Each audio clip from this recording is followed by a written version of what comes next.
ఇది కూడా మీకు అండర్ రికవరీ. ఇప్పుడు మీరు అన్న సమాధానం అట్లానే ఎక్కువ వేస్టేజ్ మీకు బల్క్ ఒక ప్రైవేట్ ఇన్స్టిట్యూషన్ ఒక junior college, residential school, medical college, engineering college, hospitals ఉన్నోళ్ళు బల్క్ యూజ్ మీకు అకౌంట్ లో రాకపోతే మాకు 10 వారాలు వాడుకుని కనుక వాడు అప్పుడు వాడుకుంటారు. మీరు అవి వసూలు చేయట్లేదు కదా.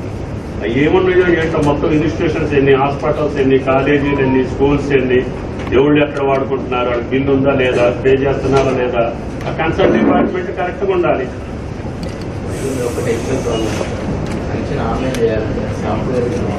ప్రతి విషయాన్ని ఆయన అవగాహన చేసుకుంటే మంచిది అని చెప్తున్నారు. లాస్ట్ 1 year లో మనకి ఫ్లడ్స్ వచ్చినాయి, ఎలక్షన్స్ వచ్చినాయి, ఒక 5-6 నెలలు గడిచిపోయింది. మిమ్మల్ని కూడా మేము గట్టిగా అడిగే పరిస్థితి లేదు. మా కార్పొరేటర్లు కూడా ఎవరి పనులు వాళ్ళు, ఎలక్షన్ పని, వరదలలో వరదలు, అందరం కూడా మంచిగానే చేసినట్లు లెక్క. వరదలు కానీ మంచి కానీ చెడ్డగా. కానీ ఈ చిన్న చిన్న సమస్యలు, power supply, drinking water, sanitation, ఈ పనులు మనం ఏ రోజుకి ఆ రోజు చేసుకోవాల్సినవి. మీరు 90 రోజులు చేసి ఒక్కరోజు చేయకపోయినా కూడా మీకు మంచి రాదు. మంచినీళ్ళు 360 రోజులు ఇచ్చి 4 రోజులు కట్ చేస్తే కూడా మీకు రియాక్షన్ వస్తుంది. వాటి మీద అందరూ అధికారులు కాన్సన్ట్రేట్ చేయాలా. ప్రియమైన కార్పొరేటర్లు కూడా మీ లెవెల్ ఆఫీసర్ తోటి మాట్లాడటం, డివిజన్ ఆఫీసర్ కాకపోతే కమిషనర్ గారితో మాట్లాడటం, అప్పుడు కమిషనర్ గారు అవసరమైతే కలెక్టర్ గారితో మాట్లాడి గవర్నమెంట్ తోటి జరిగే ఏమన్నా ఉంటే నా దృష్టికి వస్తే నా ప్రయత్నం నేను చేయగలుగుతా. కాబట్టి దయచేసి కార్పొరేటర్లు కూడా మనసు పెట్టి మన డివిజన్ మంచిగా ఉండాలి, ఉన్నకాడికి నీట్గా ఉండాలి, పనులు చేసుకుంటూనే ఆ పనులు మెయింటెనెన్స్ కానీ మంచి కానీ చెడ్డ కానీ. ఎక్కడన్నా రోడ్డు మీద ఒక దేవాలయం కడుతుంటారు, రాయి పెట్టి పూజ చేస్తుంటారు, అది మనకి 3 సంవత్సరాలలో రోడ్డు మీద కూడా అయిపోద్ది. కలెక్టర్ గారు చెప్పినట్టుగా ఇనిషియల్గానే ఇల్లీగల్గా చేసే ఏ పని అయినా, నేను బిల్డింగ్ కట్టొచ్చు, ఇంకొకళ్ళు ర్యాంప్ వేయొచ్చు రోడ్డు మీదకి. మీరు ఇళ్ల ముందు చూడండి, అందరూ 5 అడుగులు 10 అడుగుల వరకు ర్యాంపులు వేస్తా ఉంటే మీరు ఎవళ్ళు మాట్లాడరు. నేను పడగొట్టమన్నా అనుకోండి, మంత్రి గారు మా ర్యాంపులు తీసేసిండంట, అయినా నాకు పర్వాలేదు. ఆ లైన్ వాళ్ళందరూ మాట్లాడి వాళ్ళు ఒప్పుకుంటే అన్ని ర్యాంపులు తీసేయండి, రోడ్డు మీదకి వేసిన ర్యాంపులన్నీ తీసేయండి. అతని స్థలంలో వేసుకోమనండి. గేటు దగ్గర నుంచి కారు ఎక్కడానికో బండి ఎక్కడానికో అతను వేసుకోవాలి. డ్రైన్ దగ్గర నుంచి, డ్రైన్ మీద నుంచి తీసుకొచ్చి రోడ్డు మీదకి 5-6 అడుగులు వేస్తే ఇంకొక వెహికల్ వస్తే ఎట్లా తప్పుకుంటుంది ఆ లైన్లో. ర్యాంపులు వేస్తుంటే మీరేం చేస్తున్నారు? టౌన్ ప్లానింగ్ ఎవరు?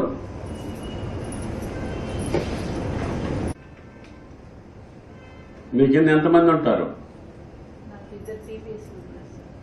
Town planning is most inefficient everywhere.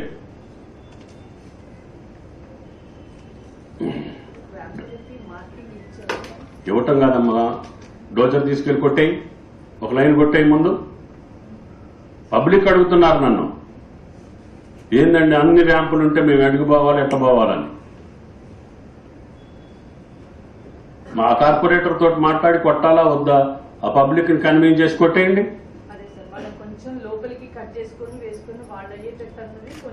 మీరు ఇది పగల కొడితే కదా అమ్మాయి లోనకు కట్టేది. మనం నిద్రపోతుంటే ఆడేందుకు కడతాడు? ట్రాఫిక్ ఏసీపీ గారు, కలెక్టర్ గారు చెప్పినవన్నీ గుర్తున్నాయా? కనెక్టివిటీ మొత్తం పెట్టేసాయి. తాళ్లు కట్టేది, పిచ్చి పిచ్చికి పెట్టేది. అందంగా ఉండాలి, మీ ట్రాఫిక్ రూల్స్ కు తగ్గట్టుగా ఉండాలి, పబ్లిక్ ఇన్కన్వీనియన్స్ ఉండొద్దు ప్రతి చోట. అట్లాగే షాపింగ్ మాల్స్ దగ్గర కానీ, వైన్ షాప్స్ దగ్గర నుంచి కానీ, ఫంక్షన్ హాల్స్ దగ్గర నుంచి కానీ మీరు రోడ్లన్నీ బ్లాక్ చేసేస్తే పబ్లిక్ ఎట్లా పోతారు? ఎంసీ తోటి మాట్లాడి పర్మిషన్స్ ఏంటి, వాళ్ళ కథ ఏంది, వాళ్ళ వ్యవహారం ఏంది, కొద్దిగా స్ట్రిక్ట్గా ఉండండి. అంటే నేను చెప్పకపోతే నువ్వు చేయవా? నీ డ్యూటీగా గురువు గారు అది. వైన్ షాపుల ముందు బళ్ళు డివైడర్ దాకా పెడుతున్నారు. ఏదైనా ఫంక్షన్ జరుగుతుంటే ఆ ఫంక్షన్ హాల్ ముందు మొత్తం బ్లాక్ అయిపోతుంది. మనోళ్ళు ఏం చేస్తున్నట్టు?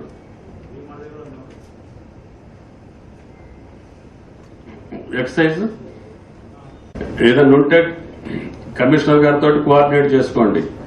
R&B, నేషనల్ హైవేస్, ఆ రోడ్లతో కూడా మాట్లాడుకొని వాళ్ళ ప్లానింగ్ ప్రకారంగా మీరు క్లోజ్ చేయాలి.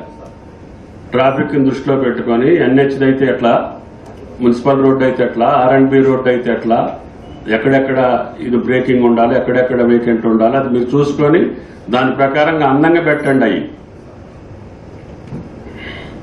ఎక్సైజ్ కూర్చో ఏసీపీ గారు.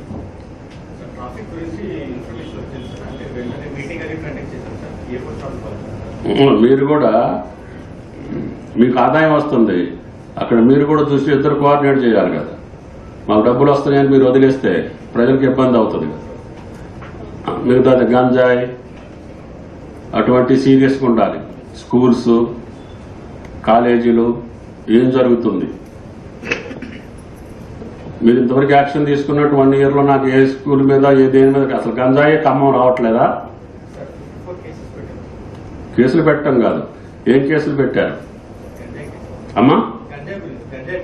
అదే ఉట్టి గంజాయి కేసు పెడితే ఆగుతుడా?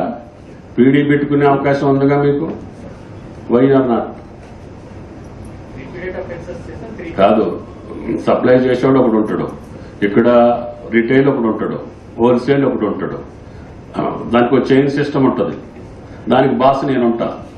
ముందు నన్ను కొట్టేయాలి. మీ ఇన్వెస్టిగేట్ చేయాలి. ఎవరు ఏంటి ఎట్లొస్తుంది, ఒరిస్సా నుంచి ఎట్లొస్తుంది, గోదావరి ఎట్ట దాటుతుంది. మీరు ఆ సూపరింటెండెంట్తో కూడా మాట్లాడుకోవాలి, ఇన్ఫర్మేషన్ పెట్టుకోవాలి. తెచ్చి అమ్మేవాడు ఎవడు, ఇక్కడ కొనేవాడు ఎవడు, ఆడు ఎవడెవడికి సప్లై చేస్తాడు. పిల్లల భవిష్యత్తు కదా, భావితరానికి నష్టం వచ్చేది. ఇప్పుడు అన్నిటికంటే సీరియస్ అది డ్రగ్స్, గంజాయి. అవి చూడకపోతే మనం ఎంత కష్టపడ్డా కూడా రేపు వచ్చే యువతరం మొత్తం సర్వనాశనం అయిపోద్ది. కొన్ని రాష్ట్రాలు మీరు చూస్తున్నారు కదా స్టోరీలు. మరి అట్లా కూడా మన రాష్ట్రం కూడా కావాలా? దానికి స్పెషల్ డిపార్ట్మెంట్ పెట్టారు, స్పెషల్ ఐజీని పెట్టారు. మీరు పోలీస్ జాగ్రత్తగా ఉండకపోతే it is very danger. Please. R&B ఎవరు నాయన? ఈ గారు, ఎస్ఈ గారు. హైదరాబాద్లో ఏం పని రోడ్లు వేస్తారు అక్కడ? చూసుకో, వచ్చాక ఒకసారి కలవమని కలెక్టర్ గారిని. మీ రోడ్లు మీరు లెక్క ప్రకారంగా R&B రోడ్లు ఎంత ఎడల్పు ఉండాలి, ఏం జరుగుతుంది, రిపేర్ ఏంటి. ఇప్పుడు సార్ చెప్పారు పోయిన కాడే పోతున్నాయి రోడ్లు అని. అది R&Bనా, మున్సిపలా, NH ఎవరున్నారు?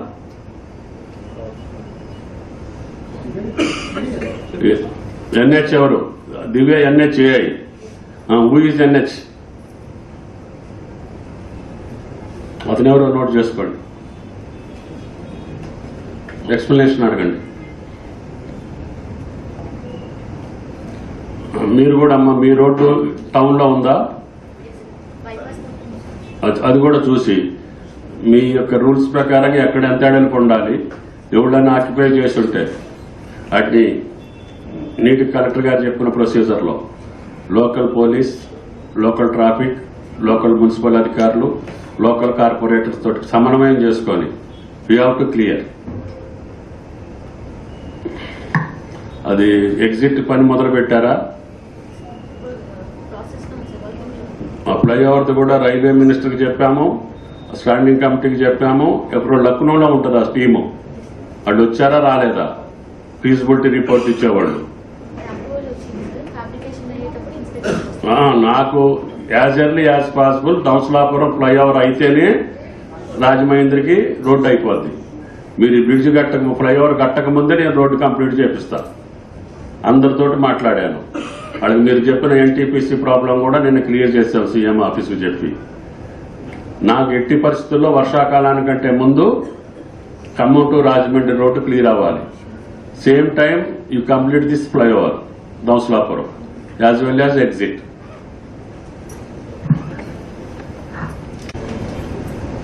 RWS ఎవరమ్మా? మీకు కూడా సమస్యలు ఉన్నాయి. మండలం కూడా మీరే కదా. మంచినీటి సమస్య వచ్చింది అంటే మాత్రం కుదరదు. ఏం చేస్తారో చేసుకోండి. ఏదైనా ఉంటే ముందే చెప్పండి. రూరల్ ఏరియాలో ఉంటే సీఈఓ గారితో మాట్లాడండి, కలెక్టర్ గారికి చెప్పండి.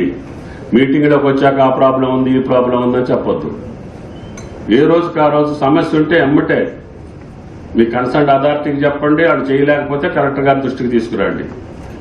ఏదో ఒక రకంగా మనం దాన్ని రిపేర్ చేసి అన్ని గ్రామాలకి మంచినీళ్ళు ఉండాలి.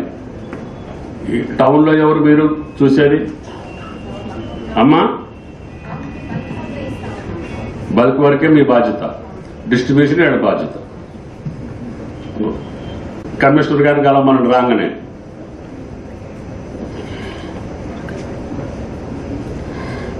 ట్రైబల్ వెల్ఫేర్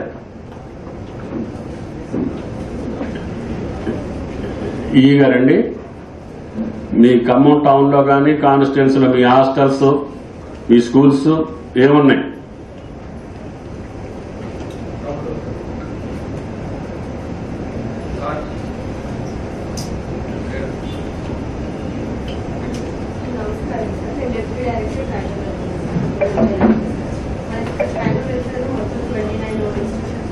ఎక్కడమ్మా?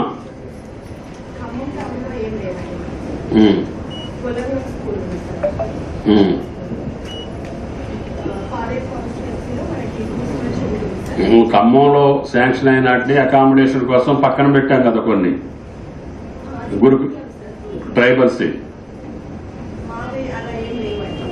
ఎస్టీ ఖమ్మం కాన్స్టిట్యున్సీ గురుకులం ఎక్కడుంది అయ్యా? ఉంది కదా, ట్రైబల్దే కదా. అది కన్స్ట్రక్షన్ లో ఒకటి ఉంది కదా బిల్డింగ్. ఎన్ని సంవత్సరాలు కడతారు? ప్రిన్సిపల్ గారే, ఈ గారికి తెలియాలి కదా అయ్యా. మైకి రాదండి.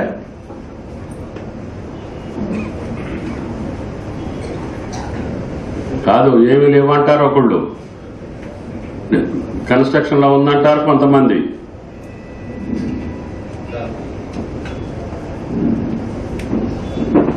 చెప్పండి.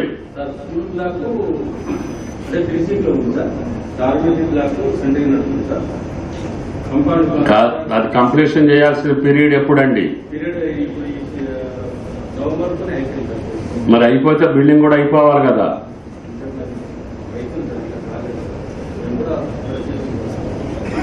కాదండి, కాంట్రాక్టర్ ఇన్ టైంలో పూర్తి చేయకపోతే మీరు చేయాల్సింది ఏంటి? నోటీస్ ఇచ్చి దొరుకుకుంటే సరిపోద్దా?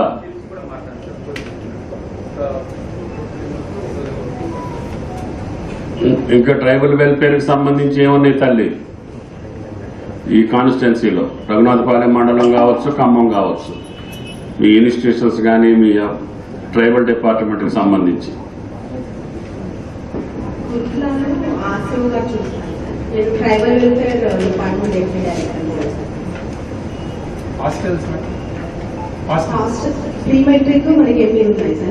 ఎక్కడ?